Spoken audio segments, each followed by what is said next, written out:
नमस्ते दोस्तों, स्काईबेट वेदर में आपका स्वागत है। मेरा नाम महेश पलावत है।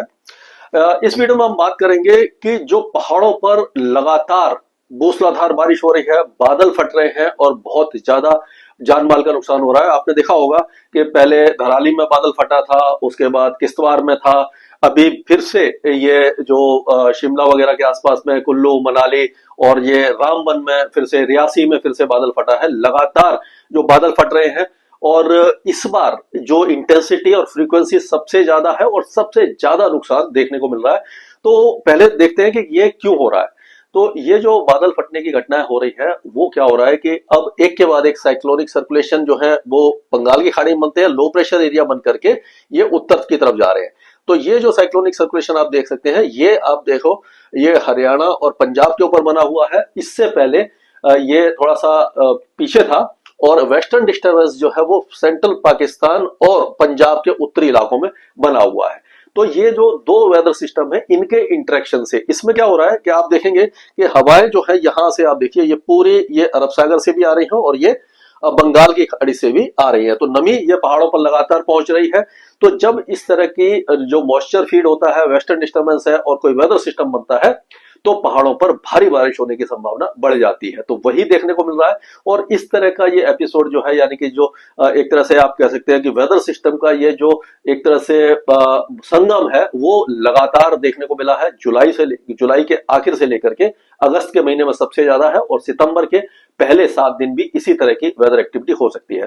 तो अगर देखा जाए तो ये कारण है कि इनका जो इंटरेक्शन है, इसके कारण ये हो रहा है। और इस समय अगर मैं आपको दिखाऊं कि जो फोरकास्ट है, उसमें भी आप देखिए कि ये बादल फटने की घटनाएं अभी भी हिमाचल प्रदेश और उत्तराखंड के कुछ इलाकों में अगले 24 घंटों के दौरान हो सकती है और कई जगह पर इस तरह की मूसलाधार बारिश की संभावना है। और सबसे बड़ी बात यह है कि जो वेदर रडार यानी डॉपलर रडार है, उसका जो एक तरह से कह सकते हैं कि डेंसिटी इन इलाकों में कम है। 3 डॉपलर रडार है जो आपके हिमाचल में है। तो ये कम से कम 10 डॉपलर रडार हिमाचल में और 10 ही कम से कम उत्तराखंड में होने चाहिए और 7-8 जो है वो जम्मू कश्मीर में होने चाहिए, जो 50 किलोमीटर रेडियस के हो, जिससे कि नाउकास्ट किया जा सके। क्योंकि जो इस समय रडार है उनकी जो डेंसिटी है कम है, पूरे इलाके को वो कवर नहीं कर पाते, जिससे नाउकास्ट मिल जाए और आपको सही जानकारी 2-3 घंटे पहले हैवी रेनफॉल की मिल जाए। इस समय ये तो फोरकास्ट है, रेड अलर्ट सिचुएशन हमारी तरफ से है, स्काईमेट की तरफ से, कि हिमाचल प्रदेश, उत्तरी पंजाब और उत्तराखंड के कुछ इलाकों में बादल फट सकता है या मूसलाधार बारिश के कारण ये जो नुकसान है वो हो सकता है। लेकिन पिन पॉइंट करना, यानी किस इलाके में किस समय तेज बारिश होगी, वो डॉपलर रडार की मदद से ही होता है।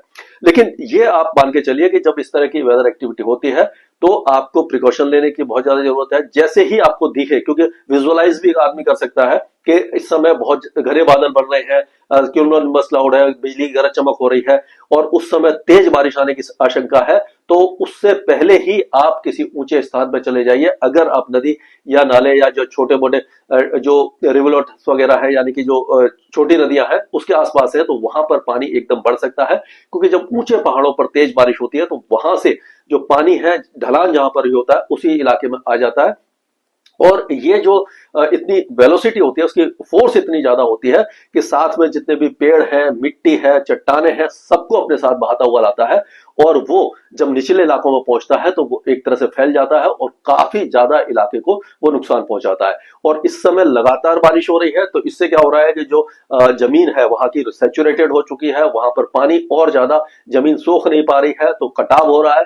और कभी जब तेज बारिश होती है तो अगर पहाड़ के नीचे के हिस्से में कटाव होता है तो ऊपर का हिस्सा जो है वो भी ढह जाता है और उससे बहुत ज्यादा नुकसान की आशंका बन जाती है। तो अगले 2 दिनों के दौरान हमें लग रहा है कि रेड अलर्ट सिचुएशन है। उसके बाद भी ये कम से कम पहला जो सप्ताह है सितंबर का, उसमें बहुत ज्यादा आपको रिलीफ नहीं दिखाई देगा। तो मान के चलिए कि एक सप्ताह बहुत ज्यादा क्रूशियल है। उसके बाद जाकर के बारिश की एक्टिविटी में कुछ कमी आने की संभावना नजर आ रही है।